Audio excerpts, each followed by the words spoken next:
Gianna Arevalo, spoiled brat, lumaking halos lahat ng hilingin ay nakukuha. Of course, mayaman siya, maganda at habulin ng mga lalaki. Kaya naman hindi nakakapagtakang nabaliw sa kanya ang bilyonaryong si Johnson Enriquez. Pero kahit anong gawin ng binata ay malabong magustuhan niya ito. Ngunit paano kung dumating ang araw na mahalin niya na ang lalaki ay bigla namang gumulo ang sitwasyon? Is there a second chance para sa kanilang pagmamahalan? Lalo na at dinadala niya sa kanyang sinapupunan ang anak nito o habang buhay ng masusuklam sa kanya ang binata. Gianna POV.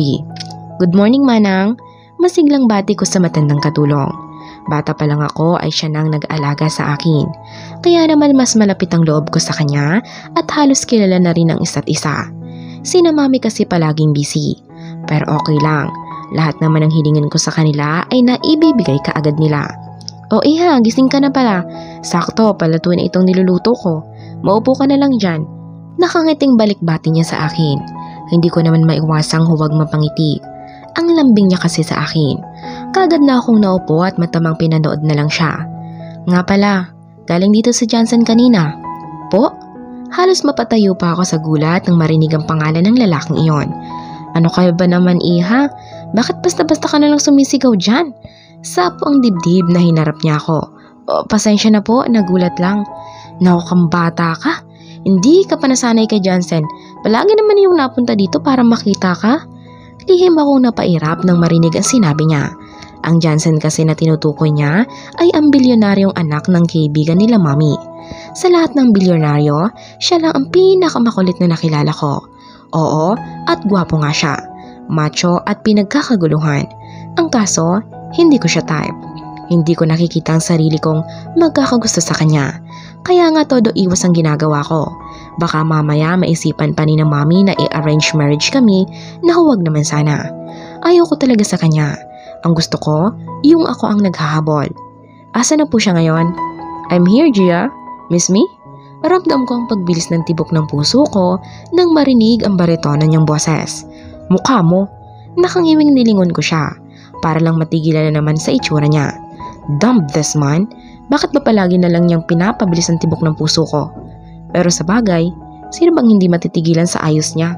Nakasuot lang naman siya ng puting sando, dahilan para malaya kong makita ang malusog niyang braso. Tinernohan niya iyon ng simpleng jogging pants at sapatos. Kasalukuyan pa niyang pinupunasan ang sarili mukha na nabasa ng pawis. Shit, para siyang modelo sa harapan ko. You can touch it if you want. Aha? Pil yung ngisi niya nang marinig ang pagkautal ko. At huli na para mag-iwas pa ako ng tingin. Dahil kita niya na palang tinititigan ko ang katawan niya. Ang kapal talaga. Naiinis na lang na inirapan ko siya. At muling ibinalik ang kanyamanang ang aking paningin.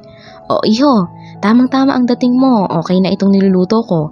Maupo ka na dyan at saluhan mo na itong si Gianna sa pagkain. Magilaw na manawi ka ni Manang, dahilan para mapatayo ako sa gulat. Po? Manang naman. Alam niyo naman pong allergy ako sa lalaking yan. Sige po Manang, kahit kailan talaga napaka-sweet niyo sa akin. Saad naman ni Johnson na hindi man lang pinansin ang sinabi ko. Lumakad siya palapis sa akin at naupo sa tabi ko. Pagkuway tinitigan ako. Ikaw kaya, kailan ka magiging sweet? Lihim ako na palunok ng sarili kong laway. Sure ako, kung nakatayo lang ako paniguradong kanina pa ako nabuwal. Of course, sinong hindi mangangatugan tuhod kapag isang gwapong bilyonaryo ang tumitig sa'yo? Oh, sana ay magustuhan ninyo ang niluto ko. Nakahinga lang ko ng maluwag nang ilagay na ni Manang ang mga niluto niya sa lamesa. Pasensya ka na iha, hindi kasi kita masasabayan sa pagkain. Marami pa rin akong gagawin. Dagdag pa niya. Ganun po ba? Tanging nasabi ko na lang. Hindi ko maiwasang malungkot. Alam kasi talaga ni Manang na hindi ako kumakain kapag walang kasalo. Ever since ay siya na ang naging kasabay ko sa pagkain. Siguro ngayon lang kami hindi magkakasabay. Don't worry Gia, nandito naman ako. Singit ni Johnson sabay kindat sa akin. Hindi ko na lang siya pinansin, sa halip ay nag-umpisa na lang akong kumain. Hindi ako komportable na makasabay siya sa pagkain. Lalo na at panay ang tibok ng malakas ng aking dibdib. Pero dahil gutom ako, kaya iisipin ko na lang na si Manang pa rin ang kasabay ko. Pagkatapos kong magagahan ay nag-asikaso naman ako ng pagpunta kay Jamaica. Fresh graduate ako. Kaya ito, ini-enjoy ko muna ang pagiging tambay. Binigyan kasi ako ni na daddy ng 1 taon para makapagpahinga. And after noon ay magtatrabaho na din ako sa aming kumpanya. Oh, bakit nakabusangot yung mukha mo? Bungad ka agad ni Jam pagkapasok ko pa lang sa kondo niya. Nagtaka ka pa. As usual, nakita ko na naman ang lalaking iyon. Naiinis na tugon ko sa kanya bago diretsyong naupo sa leather niyang sofa. Parehas kaming anak mayaman na kung ako ang gustuhin ay madali ring nakukuha. Pero magkaiba naman kami ng ugali ng magulang. Ang parents niya kasi hindi mahigpit sa kanya, kaya nga may sarili siyang kondo. Samantalang ako, ito, nakasiksik pa rin sa mansyon namin. Sino? Si Jansen? Dapat nga kiligin ka pa. Ang hot and handsome kaya niya. Napairap ako nang mahimigan ng kilig sa tono niya. Hindi naman lingid sa akin na super crush niya ang lalaking iyon. Magkaiba tayo. Kung ikaw kikiligin, pues ako hindi. Nakakairita kaya? Ay nako akla. Bakit kasi hindi mo siya bigyan ng chance? Malay mo naman ma-inlove ka rin sa kanya. Seryosong wika niya bago ako tinabihan. Hindi siguro. Kung may mararamdaman lang ako sa kanya, baka inis lang iyon. Bahagya siyang natawa sa sinabi ko. Grabe ka naman, kapag ikaw talaga na in love sa kanya, ako ang unang tatawa sa'yo. Saad niya sabay hampas sa braso ko. Anyway, bar tayo mamaya? Napangiti ako sa sinabi niya. Well, at least may matino ka ring sinabi. Sige, game ako dyan. Third person POV. Nasa opisina si Jansen at kasalukuyang nakaharap sa kanyang laptop. Sa edad na 25 ay ganap na siyang CEO ng kumpanya ng pamilya nila.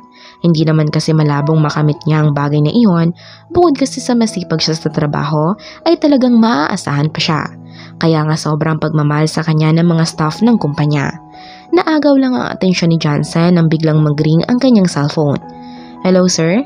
Maayos ko pong nasundan si Ma'am Gia at dito po siya nagpunta sa kondo ng kaibigan niya. Bungad ka agad ng tauhan na inatasan niyang magbantay ng palihim sa dalaga. Makulit kasi ang babaeng iyon. Ilang beses nang binigyan ng bodyguard ng magulang nito pero palaging tinatakasan. Kaya naman pinakausapan niya na lang ang mga iyon na hayaan na lang ang dalaga. At siya nang bahalang magbigay ng bodyguard nito nang hindi nalalaman. Mabuti na lang talaga at kasundo niya ang mga magulang nito. Good, huwag na huwag mong aalisin ang atensyon sa kanya. Makulit yung babaeng yan. Baka matunugan pa niya na may sumusunod sa kanya. Sige po sir. Sige, update mo na lang uli ako kung saan pa siya sunod na pupunta. Utos niya pa sa tauhan bago pinutol ang linya. Nangihinang sumandal siya sa swivel chair habang hawak ang picture ng dalaga na nakalagay sa picture frame. Sinadya niya talagang ilagay iyon sa ibabaw ng office table niya. Para kung tamarin man siya ay titingnan niya lang ang picture nito at parang magic na magkakaroon na naman siya ng lakas. Hanggang kailan ka ba magmamatigas sa akin, Gianna? Tanong niya na para bang sasagutin siya ng larawan nito. But promise, whatever happens, I'm always here for you. Hindi ako mapapagod na mahalin ka. Dagdag niya pagkuway hinalikan ng larawan nito. Ganito palagi ang ginagawa niya sa tuwing napapagod o nalulungkot siya. Nalulungkot sa isiping kahit anong gawin niya ay hindi pa rin siya magawang mapansin ng dalaga. Kung mapansin man siya ay galit naman. Tila ba inis na inis ito sa presensya niya. Pero tulad nga ng sinabi niya, sa trabaho lang siya mapapagod, hindi sa pagmamahal sa dalaga. Gianna POV. Yan! Perfect! Ang sexy mo talaga akla. Humahangang wika ni Jamaica habang pinapasadahan ako ng tingin. Simple high-waist pants lang naman ang suot ko, na pinaresa ng crop top. Kitang-kita tuloy ang maputi kong katawan. Of course! Dapat palagi tayong sexy kapag pupunta ng bar. Tugon ko sa kanya bago lumabas ng silid at kinuha ang aking shoulder bag. Pupunta kami ngayon ng bar at palaging bili ni na daddy na huwag ko raw kakalimutan magdala ng cellphone para anytime ang makokontak nila ko. Yay! Kaya baliw na baliw sa'yo si Papa Johnson eh. Napangiwi ako nang marinig na naman ang pangalan ng bilyonaryong iyon. Nakapamayawang na hinarap ko siya. I told you, Jom, ayoko marinig ang pangalan niya. Kung gusto mo sa'yo na lang siya. Inirapan ko pa siya para maniwala siyang naiinis talaga ako. Hay nako, hindi ko talaga maintindihan kung bakit allergic ka sa kanya. Anyway, let's go at excited na ako makatikim ng alak. Sambit niya na hindi man lang pinansin ang pagtataray ko. Hindi na rin ako umangal pa nang higitin niya ako palabas ng kondo ko. Paramihan ulit tayo ng boylet na lalapit? Mayabang nahamon ko sa kanya nang makarating kami dito sa parking lot.